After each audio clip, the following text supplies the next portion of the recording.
Anthropic పెద్ద allegation చేసింది.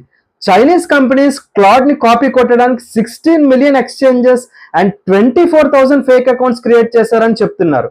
ఇది ఐపీ థెఫ్టా లేక సెక్యూరిటీ థ్రెటా? Let's decode. మ్యాటర్ ఏంటంటే యుఎస్ కంపెనీ ఆంథ్రోపిక్ క్లాడ్ ఇప్పుడు ఒక బ్లాగ్ పోస్ట్ లో DeepSeek, Moonshot and MiniMax లాంటి చైనీస్ ఏఐ జైంట్స్ పైన సీరియస్ అక్యూజేషన్స్ వేసింది.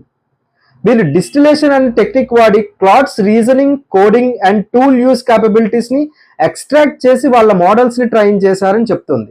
చైనాలో క్లాడ్ కి డైరెక్ట్ పర్మిషన్ లేదు. సో ఈ కంపెనీస్ ఏం చేశాయంటే ఫేక్ అకౌంట్స్, వీళ్ళ దగ్గర 24,000 ఫేక్ అకౌంట్స్ ఉన్నాయి.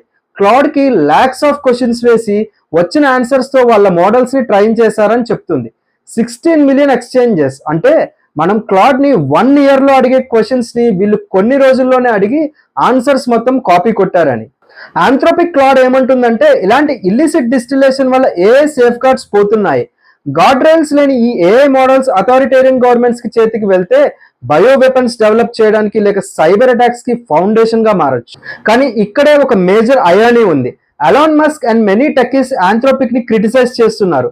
రీజన్ ఏంటంటే మీరు ఇంటర్నెట్ నుండి డేటా స్టీల్ చేసి మీ మోడల్ ని ట్రైన్ చేయొచ్చు, కానీ అదర్స్ మీ మోడల్ అవుట్పుట్ ని వాడితే మాత్రం అది థెఫ్టా అని క్వశ్చన్ చేస్తున్నారు. ఎందుకంటే Anthropic already $1.5 billion settlement pay చేసింది for stealing copyrighted books. Global AI race ఇప్పుడు ఎథిక్స్ నుండి సర్వైవల్ కి మారుతోంది. ఇండియా ఇప్పుడు global standards and AI safety పైన లీడ్ తీసుకుంటే మనం ఎప్పటికీ రీఎంటర్ కాకుండా ఓనర్ గా ఉండొచ్చు. ఏఐ మోడల్ ని అవుట్పుట్ నుండి కాపీ కొట్టడం కరెక్టా కాదా? మీ ఒపీనియన్ కమెంట్ చేయండి. అండ్ ఇలాంటి డీప్ టెక్ ఇన్సైట్స్ కోసం ఫాలో థింక్ రైట్ విత్